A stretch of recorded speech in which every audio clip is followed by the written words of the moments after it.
Magandang gabi mga kabayan, ako nga pala si JD, CEO and founder ng Ang Ninuno, Kwentong Bayan, Pintados at Lika Merchandise. Kaya ako nagpakita ngayon mga kabayan, maglalambing lang sana ako. Kasi meron na tayong podcast. Marami nagre-request na ilagay daw sa podcast yung kwento natin at ngayon meron na mas maganda, mas malinis. Basta talagang may partner kasi tayo dito kaya pinaganda talaga nila yung quality ng audio. Mas maganda check yung mga kabayan. Ito yung podcast natin, pakita ko sa inyo. Eto mga kabayan, pakisearch na lang ang Ninuno Pinoy Horror Podcast. So, sana comment din kayo sa mga uploads dito ng hashtag ang Ninuno para masuportahan ng ating podcast channel. Yun lamang mga kabayan, maraming salamat sa patuloy na suporta. JD nga pala, simulan na natin ang kwento. Mamaya natin pag-uusapan ng tungkol dyan. Sa ngayon, tignan muna natin ang mga mangyayari. Paeng, malaki ang tiwala ko sa'yo. Alam kong hindi mo ko bibiguin. Huwag kang mag-alala. Sa oras na gumaling ang aking apo, may matatanggap kang malaking gantimpala. Wika ni Mang Alejandro. Hindi ko nga dang gantimpala dito, Mang Alejandro. Gusto kong tumulong. Tutulong ako ng walang hinihinging kapalit. Wika ni Paeng. Matapos ng pakikipag-usap, naganda na ito para simulan ang pagbawi sa kaluluwa ng dalaga. Nakiusap ito kay Mang Alejandro na iwanan sila ni Ramon sa silid. Naglabasa naman ang ibang tao. Kinuha ng binata ang pagkakataon upang sabihin kay Ramon ang posibleng mangyari sa oras na simulan niya ang pagbawi sa kaluluwa ni Almira. Makikipagtuos ako sa mangkukulam na binayaran mo. Sa oras na simulan ko ang ritual, wala nang atrasan. Aminin ko, parehong malalagay sa panganib ang buhay namin ng anak mo. Pero sisikapin kong mailigtas siya kahit ikamatay ko pa. Ngayon ang gusto kong gawin mo, sabihin mo sa akin ang totoong kinaroroonan ng mangkukulam. Wika ni Paeng. Hindi ko alam kung saan siya nagtatago. Nagkita lang kami sa isang lugar. Inabot sa akin ang papel na ito. Tugon ni Ramon. Sapat na ang papel na yan para matukoy ko ang kanyang kinaroroonan. Wika ni Paeng. Sinimulan niya ang ritual para mabawi ang kaluluwa ng dalaga. Muling pumasok sa silid si Mang Alejandro upang panoorin ang ginagawa ng binata. Pasensya ka na, Paeng. Ayokong manatili sa labas ng silid habang nililigtas mo ang aking apo. At isa pa, gusto kong makita ang sinasabi nilang husay mo. Wika ni Mang Alejandro. Wala hong problema, Mang Alejandro. Sige ho, dumito ho kayo. Nagpatuloy si Paeng sa ginagawa. Sa pamamagitan ng kapangyarihan ni Milang, nagawa nitong matunton ang kaluluwa ng dalaga. Nakakulong ito sa isang garapon. Ito ang sinasabi ko sa iyo, Paeng. Alam kong unang beses mong gagawin ang bagay na ito. Masyadong delikado ang naging pasya mo. Pero wala na tayong magagawa.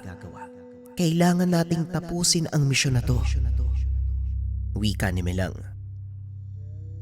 Maraming salamat, Milang ha. Sa kabila ng panganib, hindi ka pa rin talaga tumalikod sa akin.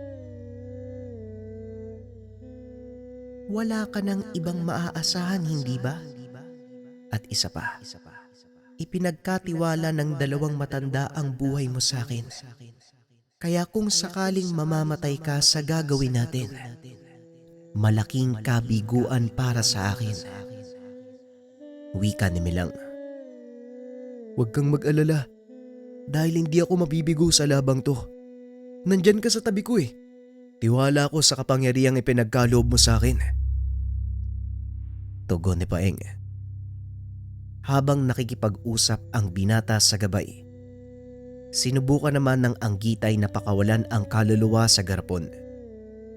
Ngunit sa hindi inaasahang pagkakataon, naramdaman sila ng mangkukulam. Naloko na. Naramdaman ng mangkukulam ang presensya ko. Teka, paanong nangyari yun? Habang pilit kong inaabot ang garapon, lalo itong lumalayo. Na tila humahaba ang silid. Hindi ako maaaring magtagal sa lugar, Paeng. Mararamdaman ng mangkukulam ang presensya ko.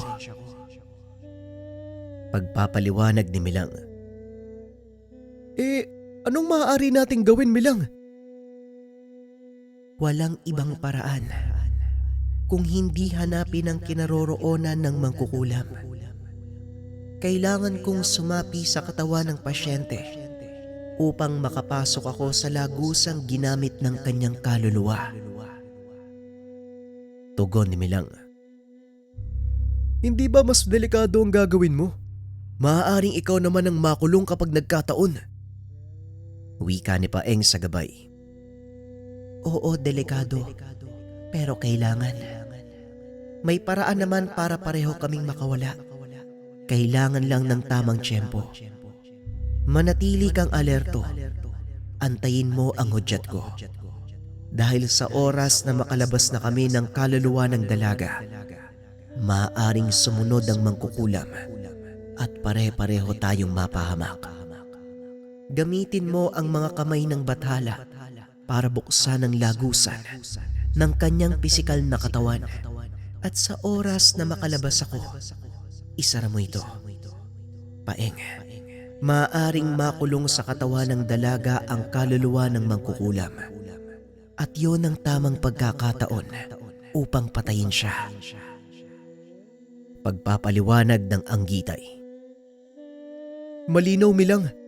Ngayon kung handa ka na, bubuksan ko na ang lagusan. Handa na ako. Muling inilipat ni Paeng ang kamay sa palad ng dalaga. Hinayaan nitong dumaloy ang kanyang enerhiya papunta sa katawan nito. Ilang sandali pa, nagliwanag ang katawan ni Almira. Senyales na bukas na ang portal. Si Paeng lang ang nakakakita ng liwanag na yon. Para sa ibang tao sa silid, nakikita lang nilang nakaupo si Paeng habang hawak ang kamay ni Almira at nakapikit ang mga mata. Kung ano man ang ginagawa mo, naway mailigtas mo ang anak ko. Wika ni Ramon. Paano mong nagawa ito, Ramon? Alam kong para sa kabutihan ng bayan ang ginagawa mo. Pero bakit kailangan buhay ng apo ko ang ialay sa tulay na yon? Tanong ni Mang Alejandro. Wala din akong ibang pagpipilian, Papa. Si Almira na lang ang alam kong dalagang may malinis na puso na maaaring maging daan para sa katuparan ng aking kailangan. Tugon ni Ramon. Kahangalan, kung ako ang tatanungin mo, hindi ko ipagpapalit kailanman ang buhay ng mga mahal ko sa walang kwentang kayamanan. Ano naman ngayon kung hindi mo makuha ang proyekto? Makakaapekto ba ito sa atin? Mabubuhay ang taong bayan sa paraang alam nila. At isa pa, tignan mo ang mga kababaryo. Hindi mo ba nakikita may sarili itong pamamaraan ng pag-unlad? Kailangan mo lang antayin at suportahan ang lokal nating mamumuhunan. Hindi makakatulong ang mga dayuhan sa ating bayan, kundi ang sarili nating mamamayan. Yan sana ang tandaan mo. At sa oras na mailigtas ang aking apo, itama mo ang lahat ng pagkakamaling ginawa mo. Pangaral ni Mang Alejandro. Muling nabaling ang atensyon ng mag-ama kay Paeng nang biglang sumigaw si Almira. Anong nangyayari sa kanya, Paeng? Nakabalik na ang kaluluwa ni Almira. Ngunit kasama nitong nakulong sa kanyang katawan ng kaluluwa ng mangkukulam. Wala kayong dapat ipag-alala. Kaunting panahon na lang, matatapos na din to. Tugon ni Paeng. Mabuti na lang at naisara mo sa tamang oras ang katawan ni Almira. Mahusay. Hindi na masama para sa unang pagkakataon. Wika ni Milang. Ngayon kaibigan, sabihin mo sa akin, anong gagawin natin sa mangkukulam? Tanong ni Paeng. Ikaw na ang masusunod. Laban mo ito. Nagawa ko na ang parte ko. Tugon ni Milang. Nag-unat ng kamay si Paeng. Ipinatong ang kamao. Muli nitong hinawakan ng kamay ng dalaga at nawalan ng malay si Almira. Almira, sandali na lang. Makakapamuhay ka na uli ng normal. Bulong ni Paeng. Muli nitong ginamit ang kanyang kakayahan. Pinadaloy ng binata ang enerhiya mula sa kanyang palad papunta sa katawan ng pasyente. Nagmulat ng mata ang dalaga na tila may kung anong hinahanap. Sa pagkakataong iyon, nagbigay ng babala si Milang. Sabihan mo ang mga kaanak ng dalaga na wag silang sasagot sa oras na marinig nila ang kanilang pangalan. Maaaring lumipat sa kanila ang sanib o anumang elementong dala ng mangkukulam. Asahan mo din, Paeng, na hindi lang nag-iisa ang alagang nilalang ng kalaban mo. Tumingin ka sa bintana. Nanlaki ang mga mata ni Paeng nang makita ang iba't ibang nilalang na nasa labas ng kwarto. Hindi makapasok ang mga ito dahil sa malasalaming pananggalang na ginawa ni Milang. Ang dami nila. Kailangan na nating dalian. Tugon ni Paeng. Kaya kong pigilan ng mga nilalang sa loob ng 15 minuto. Kaya gawin mo na ang nararapat, Paeng. Bilisan mo. Wika ni Milang. Huwag kang mag-alala. 5 minuto lang sapat na. Tugon ng binata. Muling ibinaling ang atensyon sa pasyente. Nakatitig ito sa kanya at nakangiti ng nakakaloko. Saka palang napagtanto ng binatang napakaganda pala ng mga mata ni Almira. Natulala ito. Kaya upang muling bumalik sa wisyo, marahan itong sinipa ng nilalang. Aray ko naman, Milang. Para saan naman yung ginawa mo? Ano man ang iniisip mo, hindi ito ang tamang lugar at pagkakataon. Kaya umayos ka kung ayaw mong itapon kita sa labas ng silid.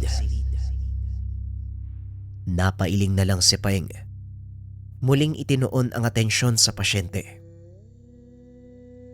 Alam kong naririnig mo ko, mangkukulam. Hindi malinaw sa akin ang dahilan mo eh. Pero babalaan na kita. Isang maling sagot lang. Siguradong pagsisisihan mo. Wika ni Paeng. Sa tingin mo, anong magagawa ng isang manghihilot sa kagaya kong bati? Aray ko, itigil mo pakiusap. Nasasaktan ako. Wika ng nakasanib habang tila namimilipit sa loob ng katawan ng dalaga. O ano, nasagot na ba yung katanungan mo? Ngayon sabihin mo sa akin kung ano ang totoong pakay mo at binihag mo ang kaluluwa ng dalagang to. Tanong ni Paeng. Hindi ko siya binihag. Napag-utusan ako ng isang tao para ialay siya sa demonyo dahil sa isang makasariling kahilingan. Kaya huwag kang magagalit sa akin dahil ginawa ko lang kung ano ang gusto ng taong yon. Tugon ng nakasanib. Nagulat sila Mang Alejandro dahil hindi boses ni Almira ang lumalabas sa kanyang bibig. Anong nangyayari, Paeng? Maaari ko bang malaman? Tanong ni Mang Alejandro. Nasa loob ng katawan ni Almira ang mangkukulam.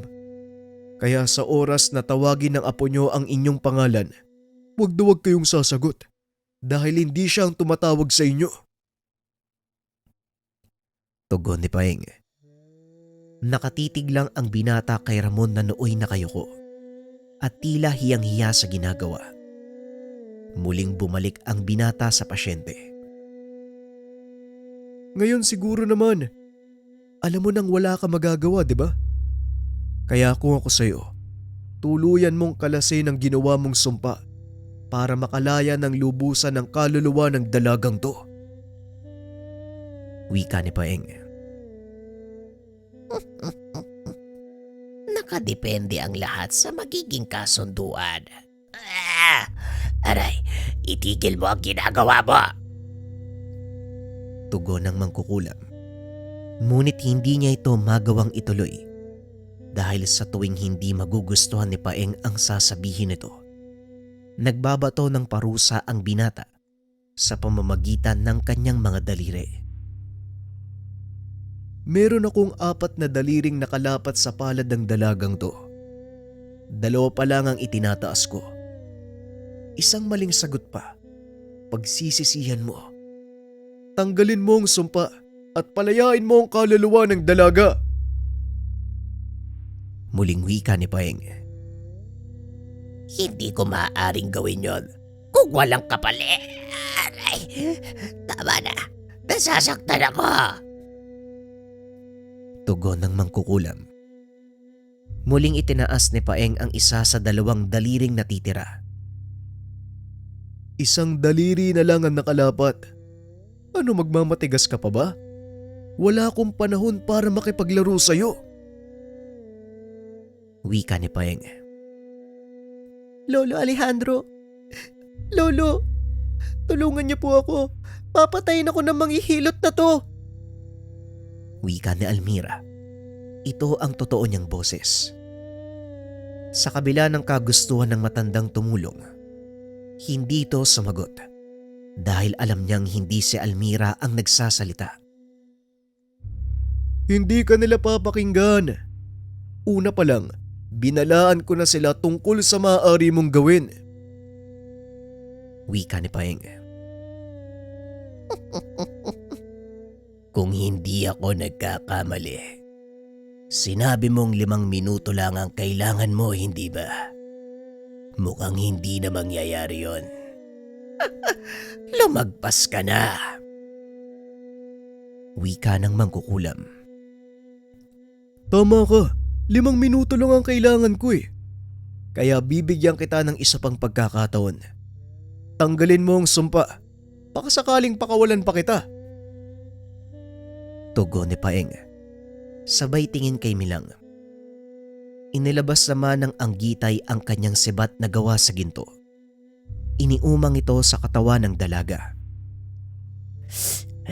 Sige na, gagawin ko na. Pero tuparin mo ang pangako mo, manghihilot. Pangako, papakawalan kita. Maya-maya pa huminto na sa pagkilos ang pasyente at pumikit. Habang nag-uusal ng kung anong salita. Ilang segundo pa ang nakalipas. Muli na itong nagmulat ng mata. Nagawa ko ng kalisay ng sumpa. Ngayon ikaw naman ang tumupad sa iyong pangako. Wika ng mangkukulam. Sinuri ni Milang ang katawan ng dalaga. Nakitang wala ng anumang koneksyon mula sa mangkukulam. Tumango ito kay Paeng bilang hudyat na maayos na ang lahat. Papakawalan kita sa ngayon ha, pero wag na wag ka nang babalik. Tugon ng binata. Tinanggal nito ang pagkakahawak sa kamay ng dalaga. Kusang bumukas ang portal. Lumabas ang itim na usok. Dali-dali itong sinungkit ni Milang gamit ang hawak na gintong sibat. Inangat ito ng anggitay at ibinagsak sa sahig. Unti-unting nagkaporma ang usok hanggang sa mag-anyong tao. Isang matandang babae ang nakita nila Paeng. Nakahiga sa sahig habang nakatarak sa dibdib nito ang sibat ni Milan. Siya ang mangkukulam na nakausap ko. Paano mo siyang nahuli? Tanong ni Ramon. Hindi na mahalaga kung paano. Kailangan tapusin na ang kasamaan ng mangkukulam na ito. Pero sana, maging aral na sayo ang pangyayaring yan. Hindi kikilos ng ganito ang mga mangkukulam kung hindi dahil sa mga taong kagaya mo na masyadong mataas ang ambisyon. Tugon ni Paeng. Sabay dampi ng kanyang palad sa noo ng matanda. Unti-unti itong naging abo. Tuluyang lumipad palabas ng bintana. Tapos na ba, Paeng? Ligtas na ba ang aking apo? Tanong ni Mang Alejandro. Opo, Mang Alejandro, tapos na. Ngunit kailangan pa ng pahinga ni Almira. Maaaring mabuksan ng ikatlong mata ng dalaga dahil sa nangyari sa kanya. Pero wala kayong dapat alalahanin. Dahil panandali ang epekto lang ito. Sige na, Manong, magpapaalam na ako. Tugon ni Paeng. Malalim na ang gabi. Wala ka nang masasakyan pabalik sa inyong bayan. Bakit hindi ka na lang magpalipas ng gabi dito sa aking tahanan?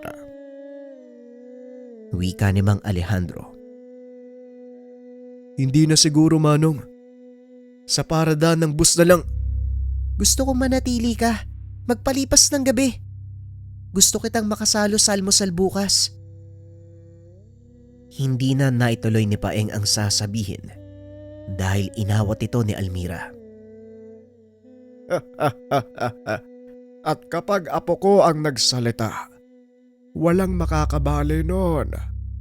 Kaya tara na, pasasamahan kita sa iyong magiging silid para makapagpahinga. Wika ni Mang Alejandro. Wala nang nagawa si Paeng kung hindi pagbigyan ang kahilingan ng dalaga. Hindi ito makatitig ng tuwid kay Almira dahil sa kanyang hiya. Akbang lalabas na sana ng silid ang binata nang muli namang magsalita ang dalaga. Paeng ang pangalan mo, hindi ba? Naniga sa kinakatayuan si Paeng. Biglang pinagpawisan ng malamig. Oo, Paeng ang pangalan ko. Tugon ni Paeng habang nakatalikod. Sinipa naman ito ng marahan ni Milang para umayos ng kilos. Umayos ka, Paeng. Nakakahiya ka. Wika ni Milang. Hindi na ito pinansin ng binata at kahit matunaw sa sobrang hiya, hinarap nito si Almira. Bakit ka nahihiya ngayon? Hindi ba ikaw yung gumamot sa akin? Anong dapat mong ikahiya? Hindi ba dapat ako mahiya sa'yo? Tanong ng dalaga. Pasensya na, pero hindi kasi ako sanay makipag-usap sa mga... Hindi na naituloy ni Paeng ang sasabihin dahil nakita nitong may itim na anino na nakabalot sa katawan ng dalaga. Anong problema, Paeng? Bakit hindi mo ituloy yung sasabihin mo? Tanong ng dalaga. Nakikita mo ba ang nakikita ko, Paeng? Mukhang hindi pa tapos ang laban. Wika ni Milang. Tama ka, Milang. Mukhang mas malakas ang isang to. Ikaw, nasaan ang kaluluwa ni Almira? Tanong ni Paeng. Anong sinasabi mo? Bakit mo tinatanong kung nasaan ang kaluluwa ko? Nandito sa katawan ko. Saan pa ba mapupunta? Tanong ng dalaga. Alam ni Paeng na nalilinlang siya ng kausap. Malakas ang paniniwala nitong hindi si Almira ang karap. Itinapat ng binata ang kanyang palad sa mukha ng dalaga. Nanlaki ang mga mata nito dahil ibang imahe ang nakita niya. Huwag mo akong nililinlang, ha? Hindi ikaw si Almira. Anong ginawa mo sa kanya? Tanong ni Paeng.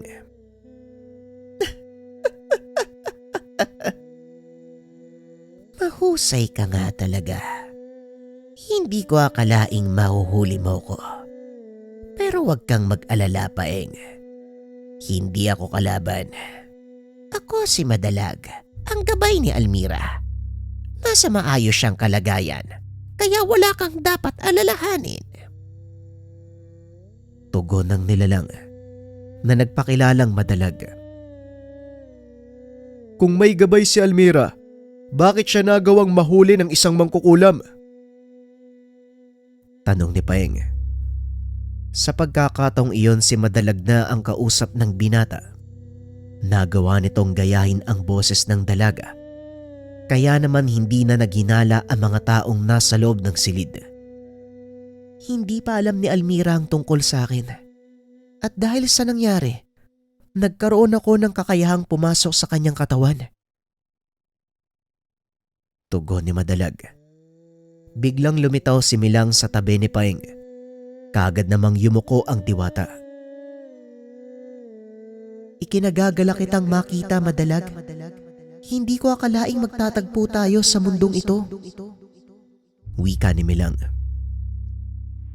Gayon din ako, Bathalumang Milang. Ikinalulugod ko ang iyong presensya.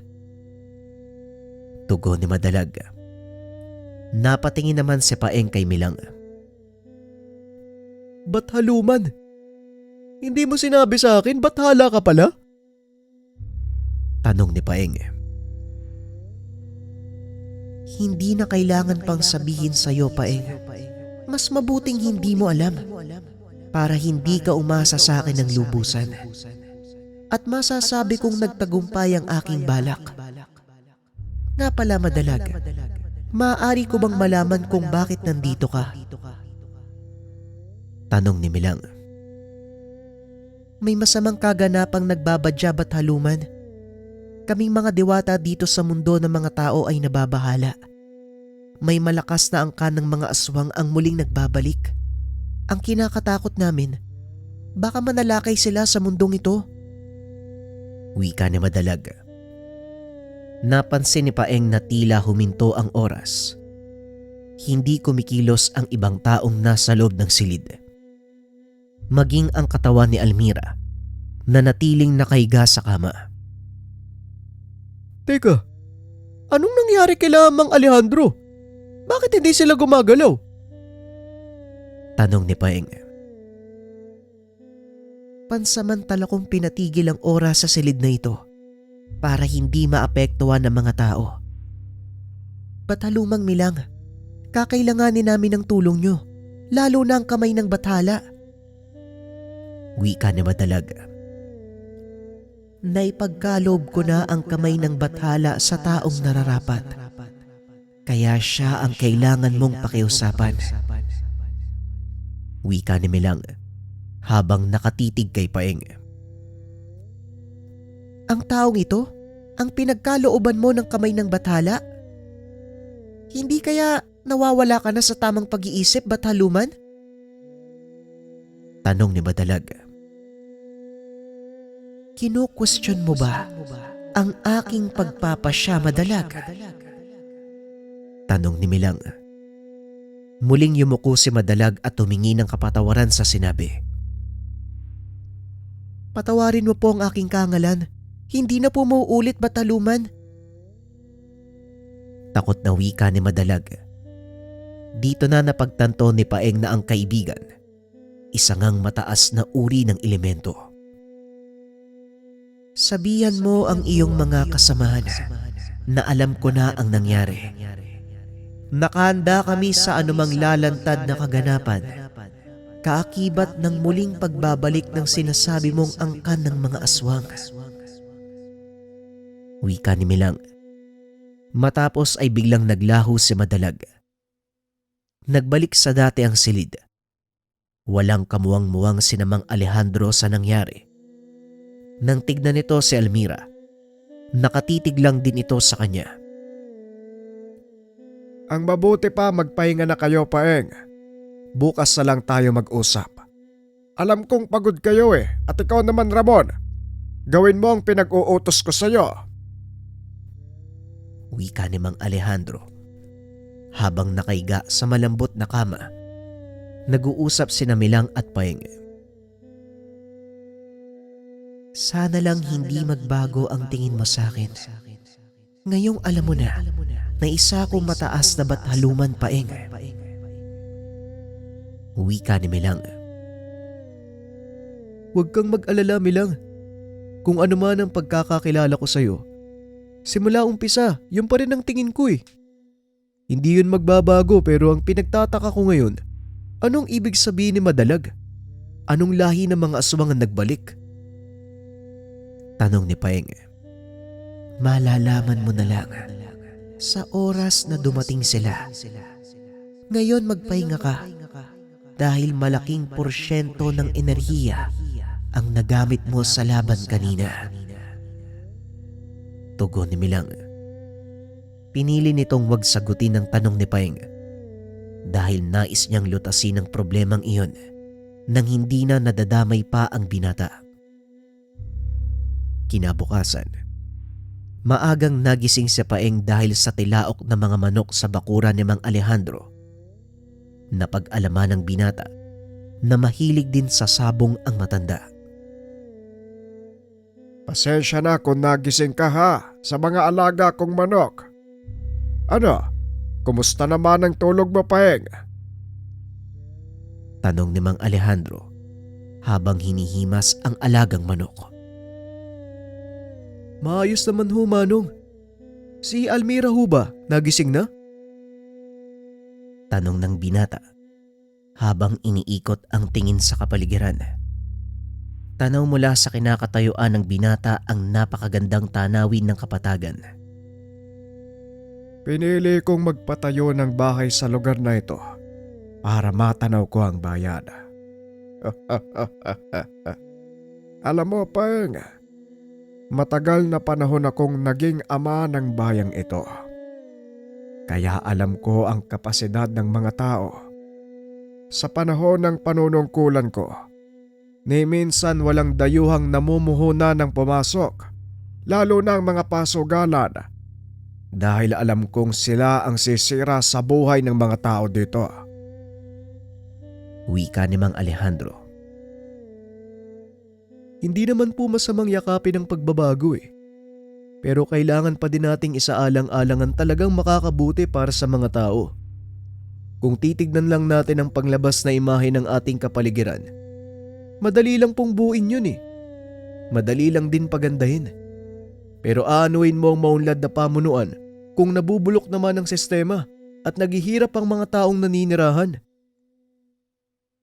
Tugon ni Paeng. Mahusay kang magsalita, iho. Hindi man halata sa iyong itsura, ngunit makikita kung paano kang kumilos at magsalita ang laman ng iyong isipan. Wika ni Mang Alejandro. Kung minsan, ang totoong pagkatao ay nakakubli sa panlabas na anyo at kailangan mong kilalaning mabuti ang isang tao bago mo ito tuluyang makita. Hindi na po ako magtatagal, Manong. Ipabot nyo na lang po kay Almira ang aking pasasalamat. Tugon ni Paeng. Hindi na ito pinigilan pa ng matanda. Bago tuluyang umalis si Paeng, binigyan ito ni Mang Alejandro ng isang sobreng naglalaman ng malaking halaga. Alam kong hindi ka naghahangad ng kabayaran sa ginawa mo, Paeng. Ngunit gusto kong tanggapin mo ang halaga na ito bilang tulong at pasasalamat. Ikaw na ang bahala kung saan mo gagamitin. Alam kong matalino kang tao. Natitiyak ko may magandang kahihinatnan ng perang ito. Wika ni Mang Alejandro. Hindi ko po tatanggihan ang tulong nyo. Marami pong salamat, Manong. Wika ni Paeng. Ako ang dapat magpasalamat. Kung tutusin, kulang pa ang halagang yan eh. Bilang kabayaran sa napakalaking bagay na ginawa mo para sa akin. Wika ni Mang Alejandro. Matapos ang pag-uusap ay tumuloy na si Paeng. Ipinati dito ni Don Alejandro sa kanyang mga tauhan papunta sa bayan.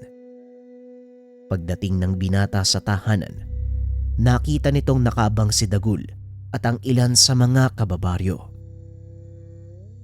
O Dagul, bakit? Anong problema? Tanong ni Paeng. Kagabi ka pa namin inaantay, Paeng eh. May malaking problemang kinakarap ang baryo natin.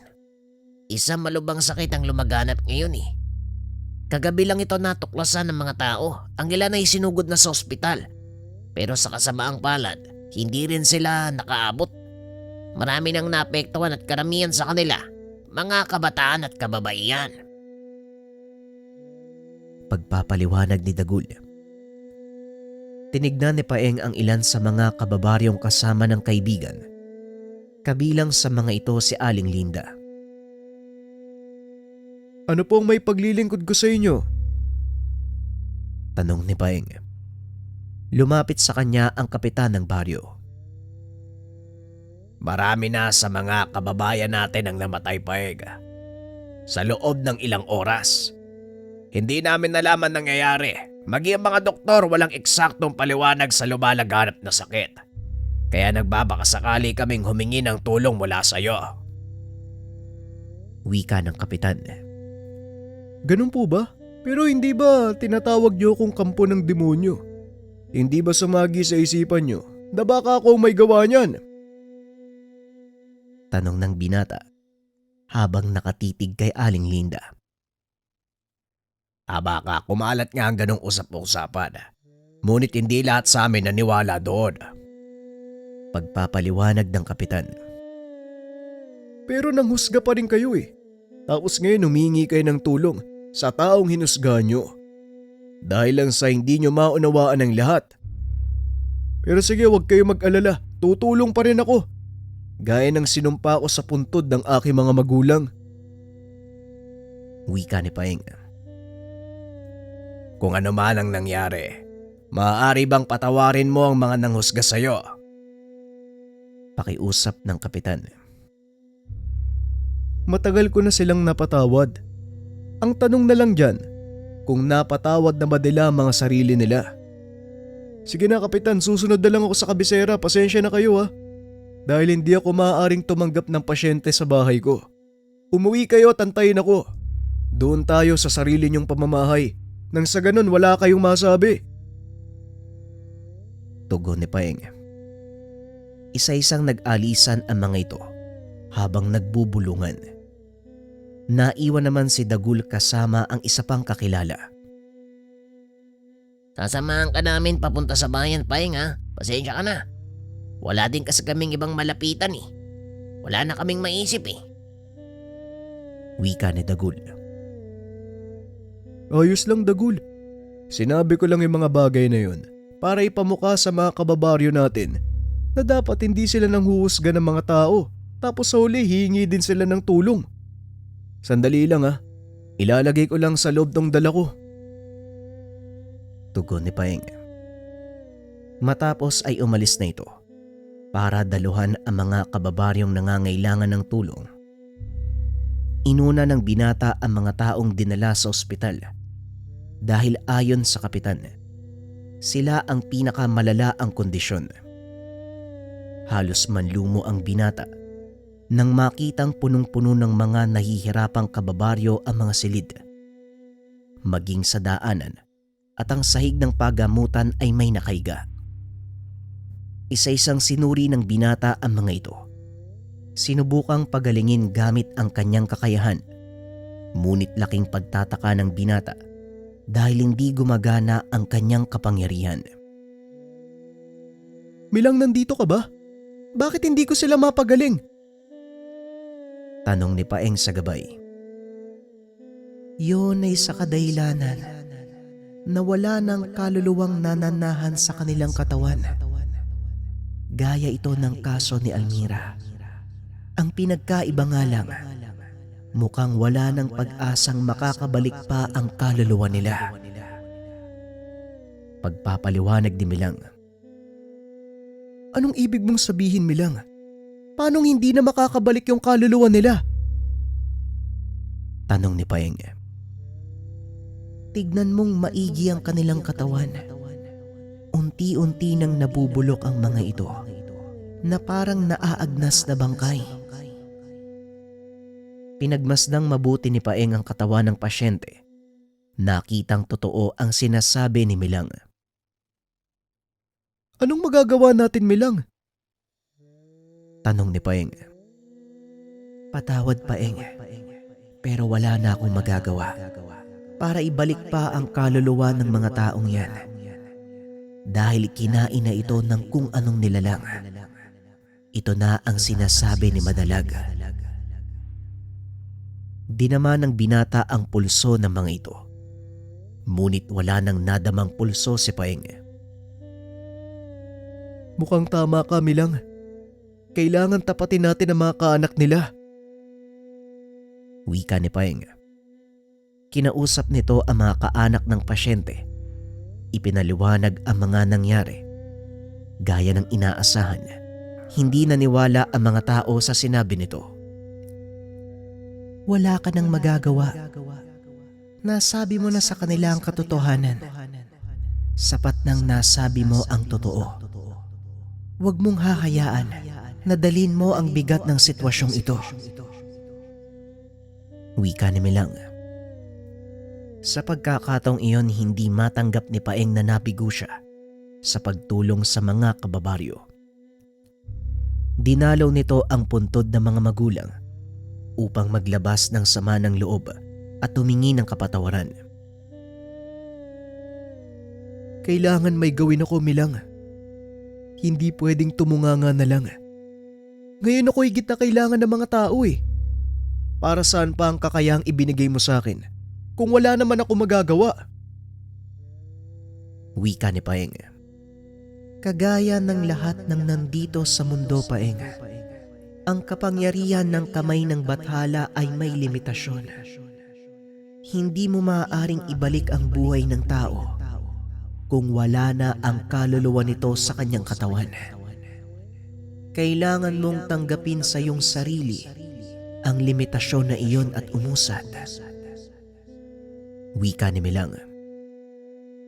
Pasensya na, Milang. Hindi ko lang maatim na tignan ng mga kababaryo kung nagdadalamhati. Nauunawaan ko. Ngunit minsan, kailangan din nilang pagdaanan ng ganitong uri ng pagsubok nang sa ganun ay sila ay matuto. Wika ni Milang. Matapos ang pag-uusap na yon ay bumalik si Paeng sa baryo. Tinignan ang ilan pa sa mga taong naapektuhan. Pinag-aralan nitong mabuti ang pangyayari. Napagtantong kaya pang pigilan ang kumakalat na karamdaman. Hindi ko na kayang ibalik ang buhay ng mga nawala.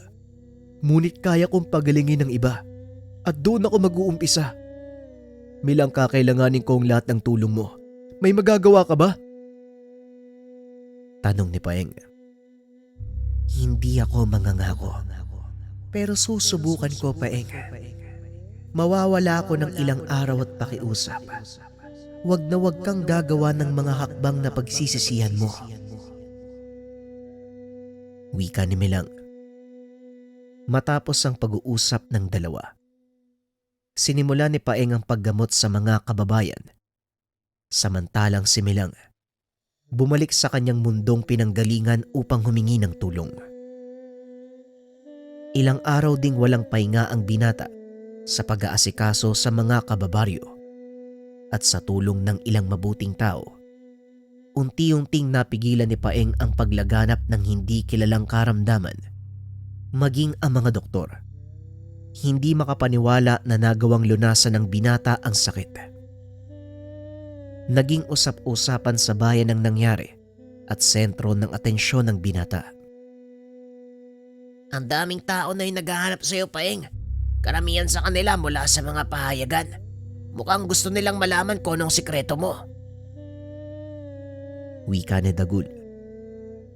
Kasalukuyang nagtatago ang binata sa kagubatan habang minamatyagan ang pangyayari sa baryo.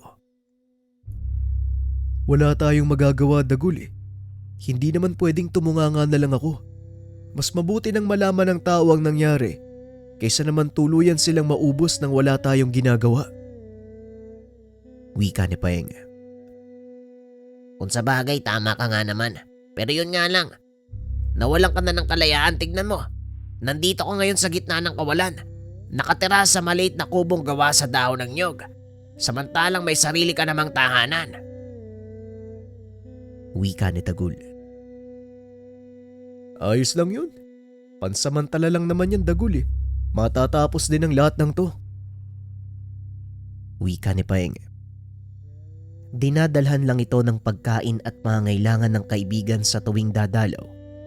Minabuti ni Paeng na lumayo sa mga mata ng mga mapag-usisang tao para makaiwas sa hindi inaasahang gulo.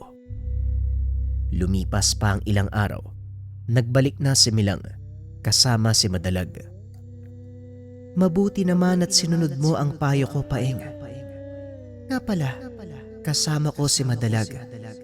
Kasalukuyang nag-iikot sa bayan kasama si Almira. Wika ni Milang. Nanlaki ang mga mata ng binata dahil narinig nito ang pangalan ni Almira. Talaga, Milang? Mabuti kung ganun ano. Tugon ni Paeng. Dali-daling tumayo ang binata at inayos ang sarili. Saan ka pupunta, Paeng? Bakit parang nagmamadali ka? Tanong ni Milang.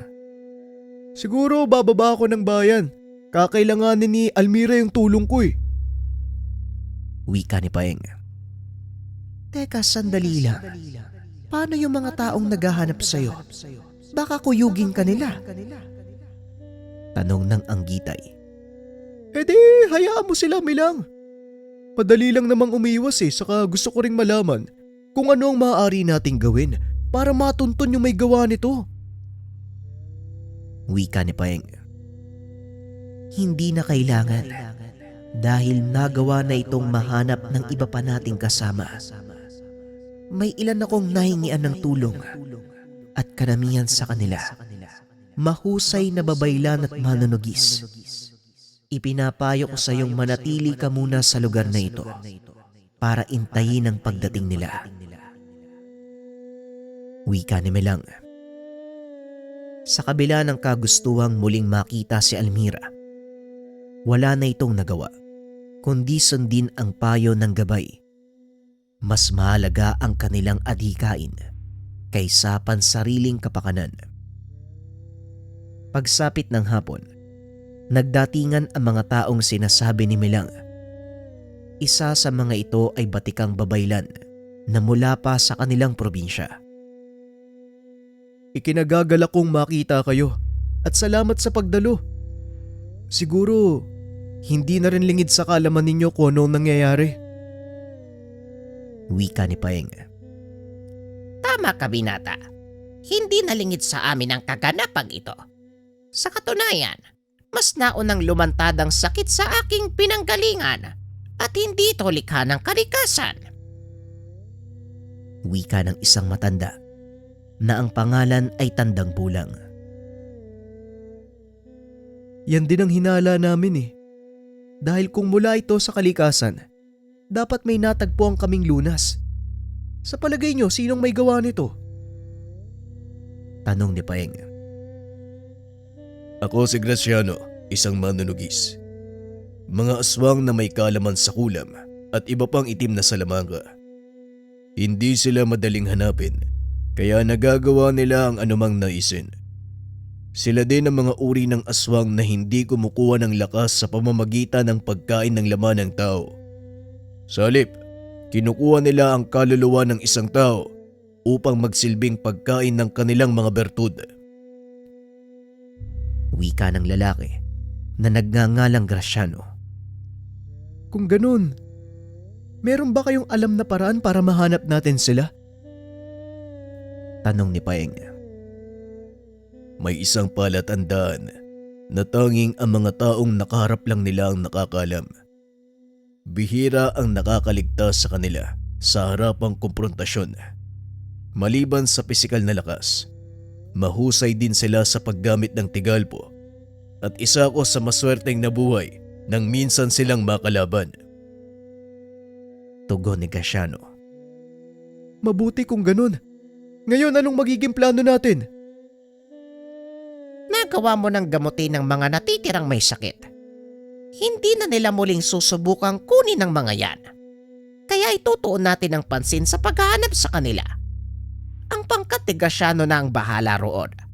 Samantalang tayong may kaalaman sa mga dasal at inkantasyon ang magbibigay ng suporta sa mga manunugis.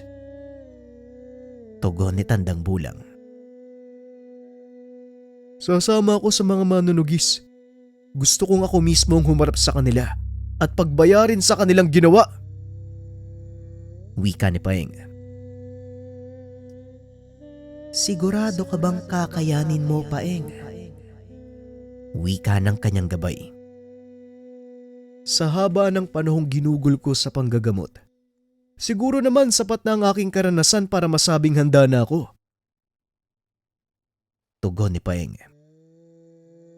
Kung handa na ang lahat, simulan na natin ang plano. Papalubog na ang araw. Sigurado kong mahihirapan tayo sa paghanap sa kanila.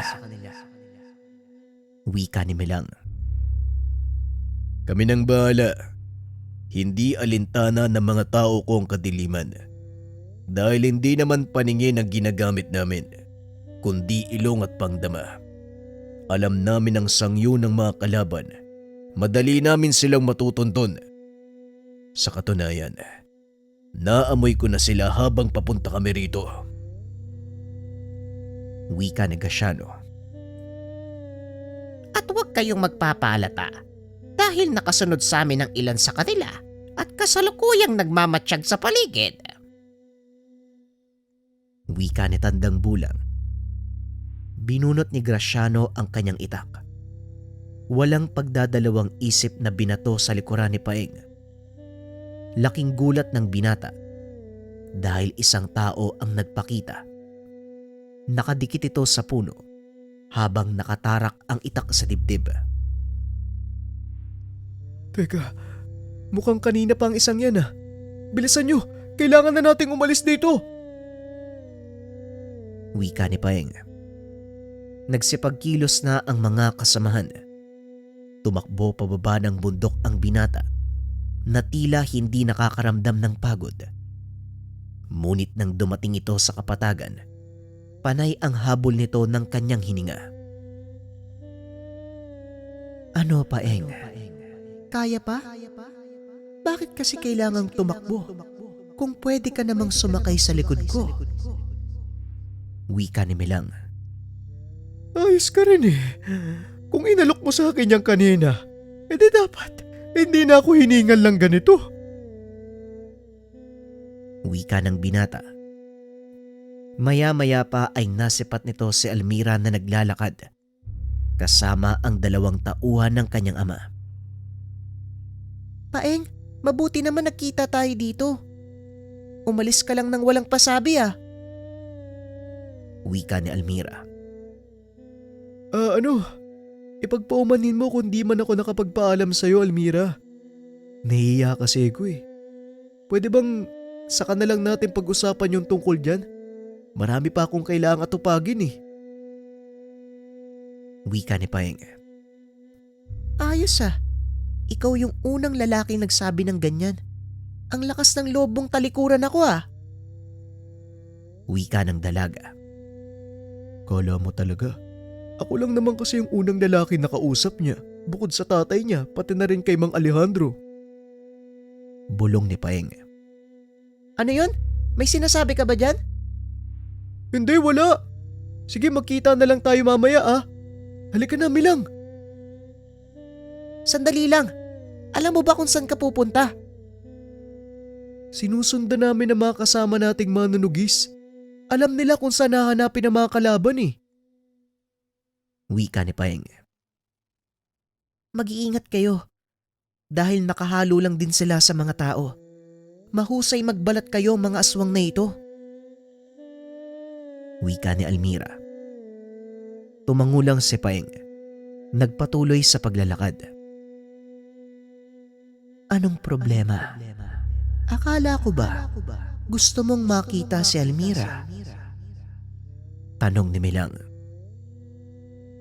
Oo, pero hindi ito ang tamang panahon. May mga bagay akong dapat unahin. Napangiti na lang si Milang.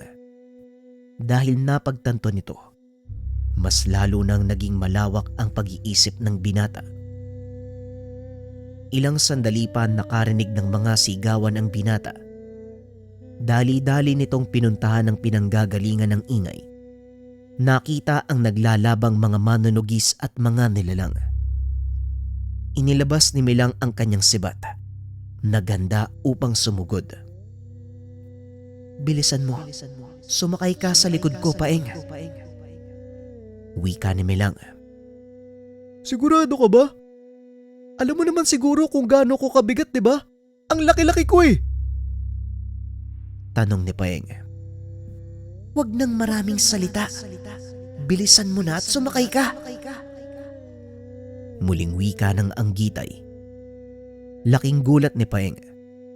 Biglang nagbago ang anyo ng gabay. Naging puting kabayo at ang hawak na sibat napunta sa kamay ng binata.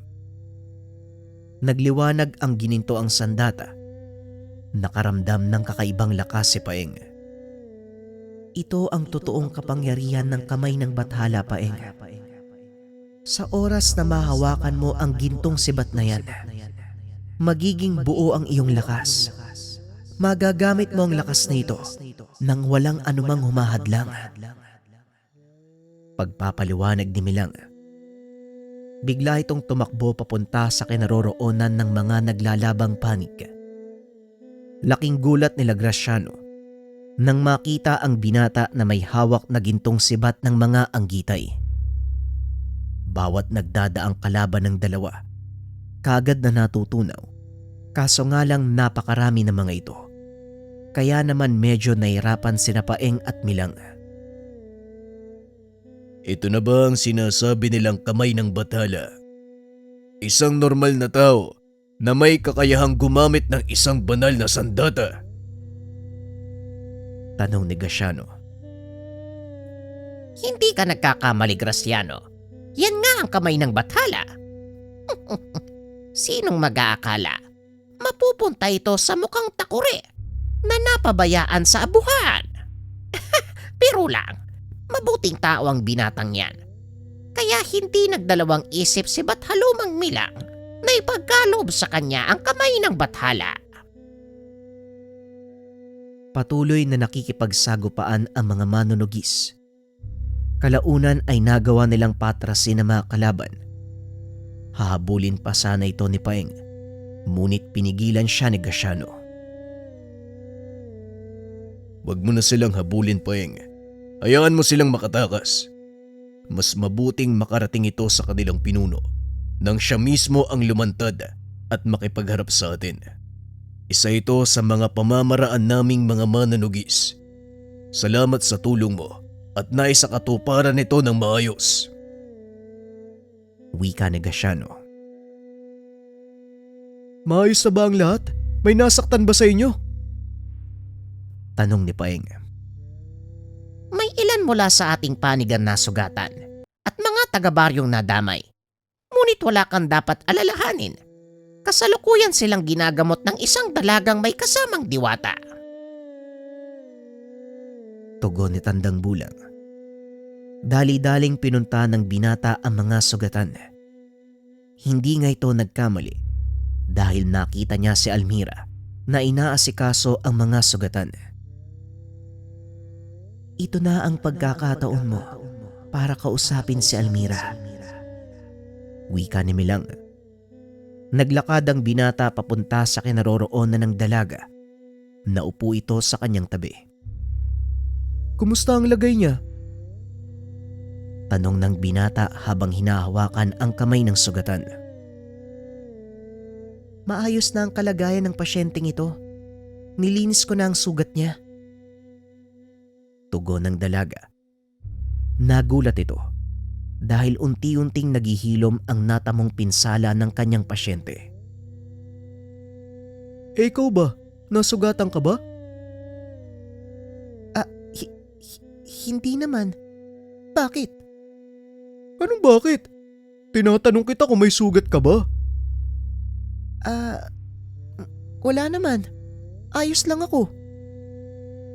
Anong problema? Bakit nauutal ka? Sigurado ko bang ayos ka lang? Mukhang nilalagnat ka yata. Putlang-putla ka oh. Nanlaki ang mga mata ni Almira nang biglang ipatong ni Paeng ang kanyang palad sa noo nito. Wala akong lagnat, ayos lang ako. Sige na nga, maiwan na muna kita. Wika ng dalaga. Nilapitan ni Milang ang binata. Anong nangyari dun? Bakit parang hindi siya makapagsalita ng maayos? Baka may sakit yun. Ay nako, hindi mo pa rin ba nahahalata? Bahala ka nga dyan. Kahit kailan talaga mga lalaki, mga manhid. Wika ng Anggitay. Hindi maunawaan ni Paeng ang sinasabi nito. Kaya muli niyang kinulit si Milang. Ano ba kasi yun? Sa totoo lang hindi ko alam ang sinasabi mo. Tanong ni Paeng. Lapitan mo si Almira at kausapin. Nang ikaw mismong makaalam. Ayokong sabihin sa'yo dahil baka lumaki ang ulo mo. Tugon ng Anggitay. Kagad na itong naglaho. Napakamot na lang ng ulo ang binata. Nagpatuloy sa panggagamot. Maya-maya nag-angat ito ng tingin. Nahuling nakatitig sa kanya si Almira. Napangiti na lang si Paeng. Unti-unting napagtanto ang ibig sabihin ng gabay. Ngunit alam din niya, walang puwang ang kanilang nararamdaman sa kasalukuyang sitwasyon. Magantay ka lang Almira, darating tayo dyan. At sana sa oras na mangyari yun, hindi ka pa nauuntog. Hindi ka pa namumulat sa katotohanan na nagkagusto ka sa isang taong pinaglihis sa takuring uling. Maraming salamat sa pakikinig ng ating kwento mga kabayan. Abangan ang susunod na storya sa ating channel. Paalam.